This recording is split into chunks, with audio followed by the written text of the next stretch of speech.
రోమియోలకు వ్రాసిన పత్రిక 9వ అధ్యాయము. నాకు బహు దుఃఖమును నా హృదయములో మానని వేదనయు కలవు. క్రీస్తునందు నిజమే చెబుచున్నాను, అబద్ధమాడుట లేదు. పరిశుద్ధాత్మయందు నా మనస్సాక్షి నాతో కూడా సాక్ష్యమిచ్చుచున్నది. సాధ్యమైన ఎడల దేహ సంబంధులైన నా సహోదరుల కొరకు నేను క్రీస్తు నుండి వేరై శాపగ్రస్తుడనై ఉండగోరుదును. వీరు ఇశ్రాయేలీయులు దత్తపుత్రత్వమును, మహిమయు, నిబంధనలను, ధర్మశాస్త్ర ప్రధానమును, అర్చనాచారాదులను, వాగ్దానములను వీరివి. పితరులు వీరివారు. శరీరమును బట్టి క్రీస్తు వీరిలో పుట్టెను. ఈయన సర్వాధికారైన దేవుడయుండి నిరంతరము స్తోత్రార్హుడై ఉన్నాడు. ఆమేన్. అయితే దేవుని మాట తప్పిపోయినట్టు కాదు. ఇశ్రాయేలు సంబంధులందరూ ఇశ్రాయేలీయులు కారు. అబ్రహాము సంతానమైనంత మాత్రము చేత అందరూ పిల్లలు కారు గాని ఇస్సాకు వలననైనది నీ సంతానము అనబడను. అనగా శరీర సంబంధులైన పిల్లలు దేవుని పిల్లలు కారు గాని వాగ్దాన సంబంధులైన పిల్లలు సంతానమని ఎంచబడదురు. వాగ్దాన రూపమైన వాక్యమిదే. మీదటికి ఈ సమయమునకు వచ్చేదను, అప్పుడు శారాకు కుమారుడు కలుగును. అంతేకాదు, రిబ్కా మన తండ్రి అయిన ఇస్సాకు అను ఒకని వలన గర్భవతి అయినప్పుడు ఏర్పాటును అనుసరించిన దేవుని సంకల్పం క్రియల మూలముగా కాక పిలుచువాని మూలముగానే నిలుకడగా ఉండు నిమిత్తము పిల్లలింక పుట్టి మేలైనను కీడైనను చేయకముందే పెద్దవాడు చిన్నవానికి దాసుడగును అని ఆమెతో చెప్పబడాను. ఇందును గూర్చి నేను యాకోబును ప్రేమించితిని, ఏశావును ద్వేషించితిని అని వ్రాయబడి ఉన్నది. కాబట్టి ఏమందుము? దేవుని యందు అన్యాయము కలదా? అట్లనరాదు. అందుకు మోషేతో ఇలాగూ చెప్పుచున్నాడు, ఎవనిని కరుణింతునో వానిని కరుణింతును, ఎవని ఎడల జాలి చూపుదునో వాని ఎడల జాలి చూపుదును. కాగా పొందగోరు వాని వలననైనను ప్రయాసపడు వాని వలననైనను కాదు గాని కరుణించు దేవుని వలననే అగును. మరియు లేఖనము ఫరోతో ఇలాగు చెప్పెను, నేను నీయందు నా బలము చూపుటకును నా నామము భూలోకమనంతటా ప్రచురమగుటకును అందు నిమిత్తమే నేను నియమించితిని. కావున ఆయన ఎవరిని కనికరింపగోరునో వానిని కనికరించను, ఎవని కఠినపరచగోరునో వాని కఠినపరచను. అట్లయితే ఆయన చిత్తముని ఎదిరించిన వాడెవడు? ఆయన ఇకను నేరము మోపనేలా అని నీవు నాతో చెప్పదు. అవును గాని ఓ మనుషుడా, దేవునికి ఎదురు చెప్పుటకు నువ్వు ఎవడవు? నన్నెందుకు ఇలాగూ చేసితివని రూపింపబడినది రూపించిన వానితో చెప్పునా? ఒక ముద్దలో నుండియే యొక్క ఘటము ఘనతకును, ఒకటి ఘనహీనతకును, చెడుకు మంటి మీద కుమ్మరివానికి అధికారము లేదా? అలాగు దేవుడు తన ఉగ్రతను అగపరచుటకును తన ప్రభావమును చూపుటకును ఇచ్చయించిన వాడే. నాశనమునకు సిద్ధపడి ఉగ్రతాపాత్రమైన ఘటములను ఆయన బహు దీర్ఘశాంతముతో సహించిననేమి? మరియు మహిమ పొందుటకు ఆయన ముందుగా సిద్ధపరిచిన కరుణాపాత్ర ఘటముల ఎడల, అనగా యూదులలో నుండి మాత్రము కాక అన్య జనములలో నుండి ఆయన పిలిచిన మన ఎడల తన మహిమైశ్వర్యము కనుపరచవలని ఉన్ననేమి? ఆ ప్రకారము నా ప్రజలు కాని వారికి నా ప్రజలనియు, ప్రియురాలు కాని దానికి ప్రియురాలనియు పేరు పెట్టుదును. మరియు జరుగునదేమనగా, మీరు నా ప్రజలు కారని ఏ చోటను వారితో చెప్పబడెనో ఆ చోటనే జీవము గల దేవుని కుమారులని వారికి పేరు పెట్టబడను అని హోషేయలో ఆయన చెప్పుచున్నాడు. మరియు ప్రభు తన మాట సమాప్తము చేసి క్లుప్తపరచి భూలోకమునందు దానిని నెరవేర్చును గనుక ఇశ్రాయేలు కుమారుల సంఖ్య సముద్రపుకు ఇసుక వలె ఉండినను శేషమే రక్షింపబడునని యెషయాయు ఇశ్రాయేలును గూర్చి బిగ్గరగా పలుకుచున్నాడు. మరియు యెషయా ముందు చెప్పిన ప్రకారము సైన్యములకు అధిపతియగు ప్రభు మనకు సంతానము శేషింపక చేయకపోయిన ఎడల సొదొమ వలె నగుదము, గొమొర్రాను పోలియుందము. అట్లయితే మనమేమందుము?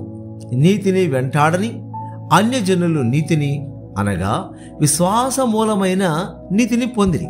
అయితే ఇశ్రాయేలు నీతి కారణమైన నియమమును వెంటాడినను ఆ నియమమును అందుకొనలేదు. వారెందుకు అందుకొనలేదు? వారు విశ్వాస మూలముగా కాక క్రియల మూలముగా అయినట్లు దాన్ని వెంటాడిరి. ఇదిగో నేను అడ్డురాతిని అడ్డుబండను సియోనులో స్థాపించుచున్నాను, ఆయన యందు విశ్వాసం ఉంచువాడు సిగ్గుపరచబడడు అని వ్రాయబడిన ప్రకారము వారు అడ్డురాయి తగిలి తొట్లుపడిరి. రోమియోలకు వ్రాసిన పత్రిక 10వ అధ్యాయము.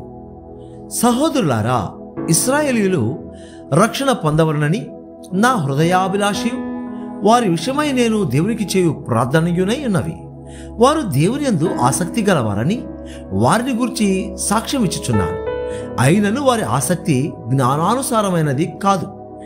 ఎలయనగా వారు దేవుని నీతి నెరుగక తమ స్వనీతిని స్థాపింపబూనుకొనుచు దేవుని నీతికి లోబడలేదు.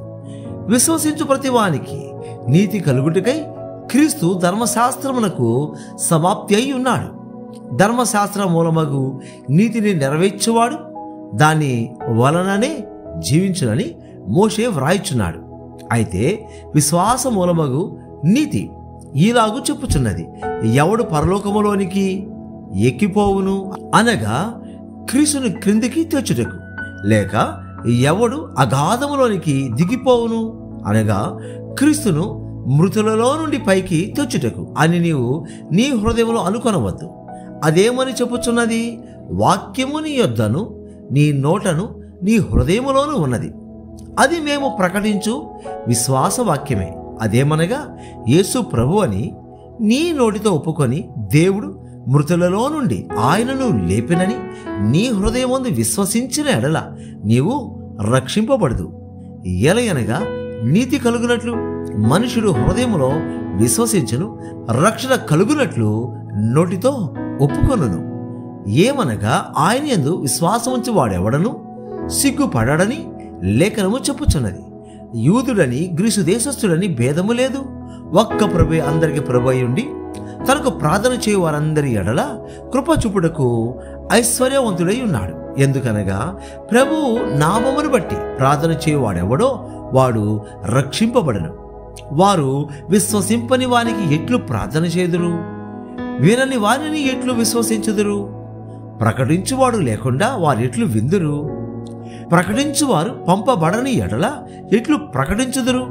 ఇందు విషయమై ఉత్తమమైన వాటిని గూర్చిన సువార్త ప్రకటించు వారి పాదములెంతో సుందరమైనవి అని వ్రాయబడి ఉన్నది. అయినను అందరూ సువార్తకు లోబడలేదు. ప్రభువా, మేము తెలియజేసిన సమాచారం ఎవడు నమ్మెను అని యెషయా చెప్పుచున్నాడు కదా. కాగా వినుట వల్ల విశ్వాసము కలుగును, వినుట క్రీస్తును గూర్చిన మాట వలన కలుగును. అయినను నేను చెప్పున్నదేమనగా వారు వినలేదా? విన్నారు కదా. వారి స్వరము భూలోకమనంతటికి, వారి మాటలు భూదిగంతముల వరకును బయలు వెళ్ళను. మరియు నేను చెప్పున్నదేమనగా ఇశ్రాయేలులకు తెలియకుండేనా?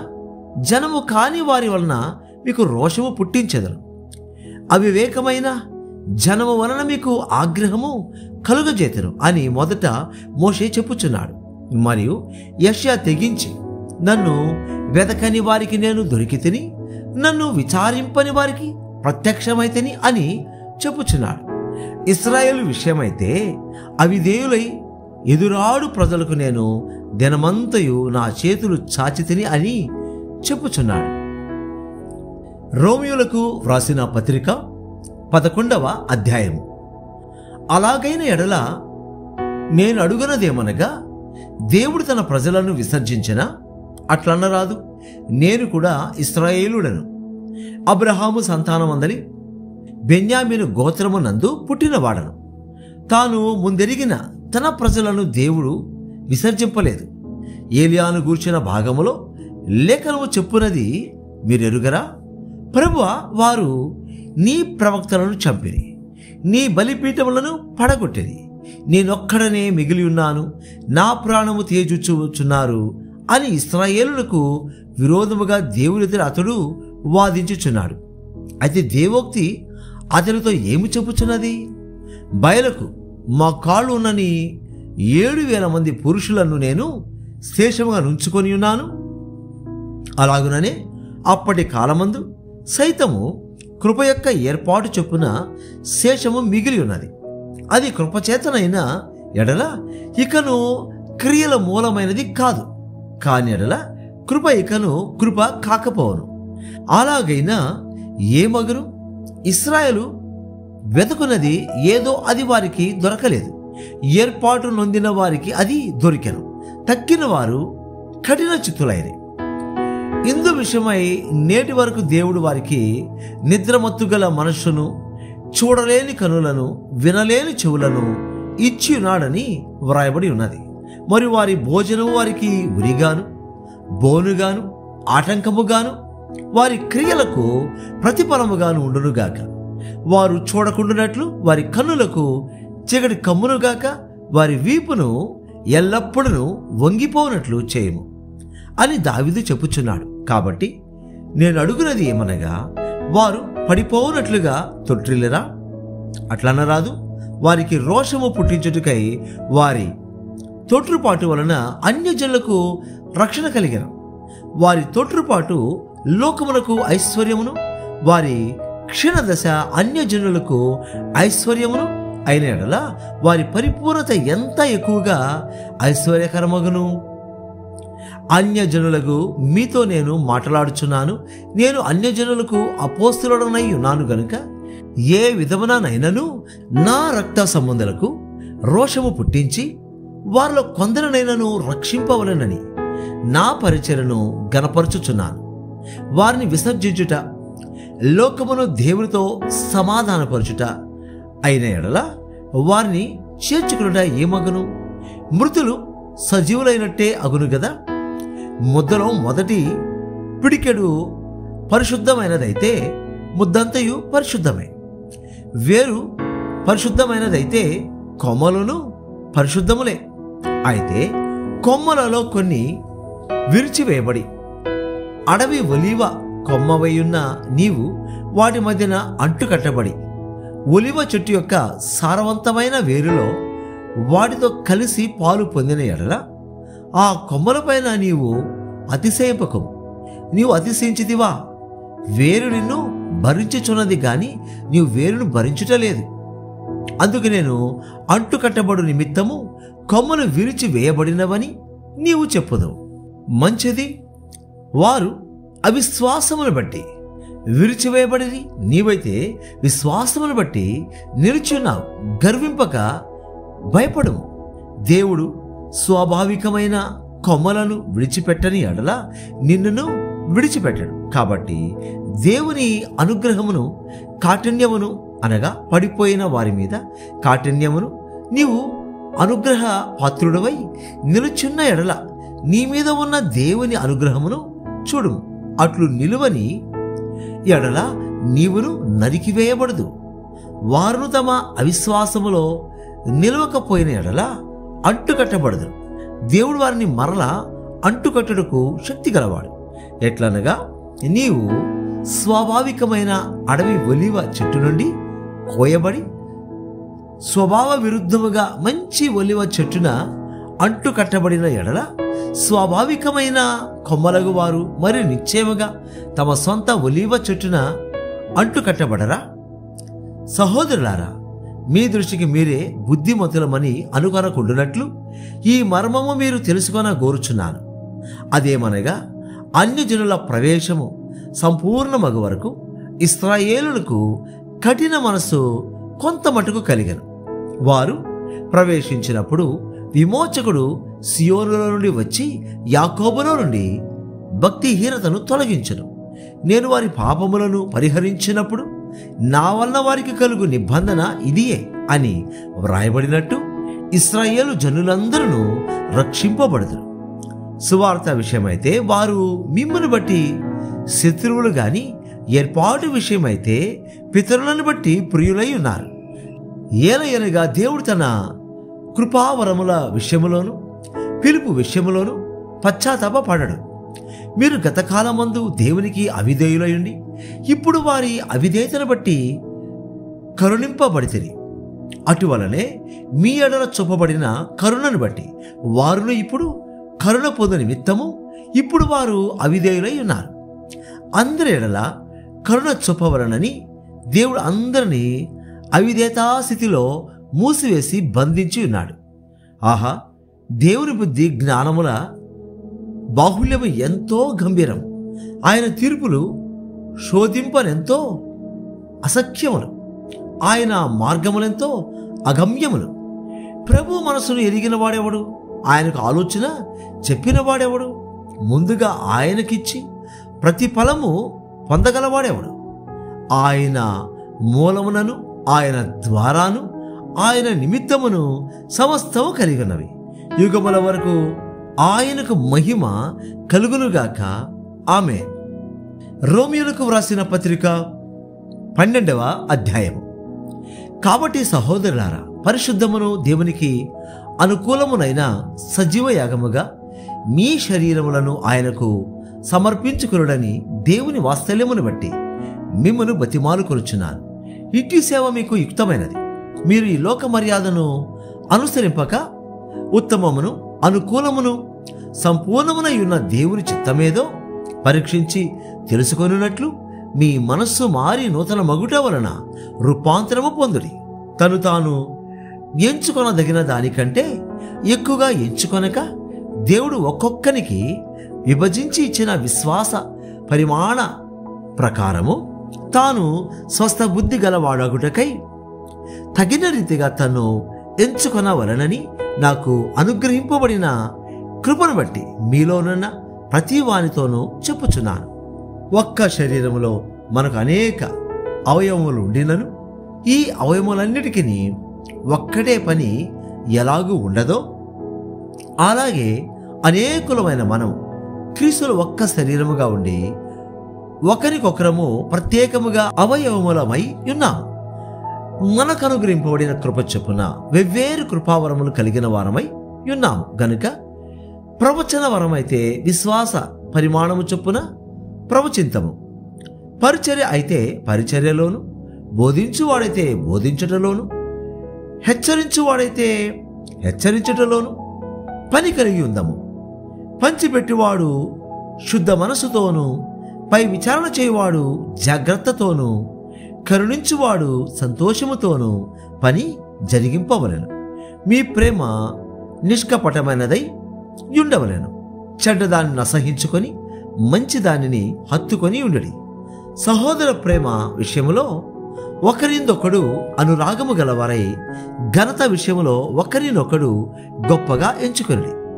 ఆసక్తి విషయంలో మాంజులు కాక ఆత్మయందు తీవ్రత గలవారై ప్రభువును సేవించుడి. నిరీక్షణ గలవారై సంతోషించచ్చు. శ్రమయందు ఓర్పు గలవారై ప్రార్థనయందు పట్టుదల కలిగి ఉండడి. పరిశుద్ధుల అవసరములలో పాలు పొందుచు శ్రద్ధగా ఆతిథ్యము ఇచ్చుచుండడి. మిమ్మును హింసించు వారిని దీవించుడి, దీవించుడు గాని శపింపవద్దు. సంతోషించు వారితో సంతోషించుడి, ఏడ్చు వారితో ఏడువుడి. ఒకరితోనొకడు మనస్సు కలిసి ఉండడి. హెచ్చు వాటి యందు మనసుంచక తగ్గు వాటి యందు ఆసక్తులై ఉండడి. మీకు మీరే బుద్ధిమంతులమని అనుకొనవద్దు. కీడుకు ప్రతి కీడు ఎవరికి చేయవద్దు. మనుషులందరి దృష్టికి యోగ్యమైన వాటిని గూర్చి ఆలోచన కలిగి ఉండడి. శక్యమైతే మీ చేతనైనంత మట్టుకు సమస్త మనుషులతో సమాధానముగా ఉండడి. ప్రియులారా, మీకు మీరే పగ తీర్చుకొనక దేవుని ఉగ్రతకు చోటియుడి. పగ తీర్చుట నా పని, నేనే ప్రతిఫలమునిత్తును అని ప్రభు చెప్పుచున్నాడని వ్రాయబడి ఉన్నది. కాబట్టి నీ శత్రువు ఆకలికొని ఉంటే అతనికి భోజనము పెట్టుము, దప్పికొని ఉంటే దాహమేము. అలాగు చేయటం వలన అతని తల మీద నిప్పులు కుప్పగా పోయేదు. కీడు వలన జయింపబడక మేలు చేత కీడును జయించుము.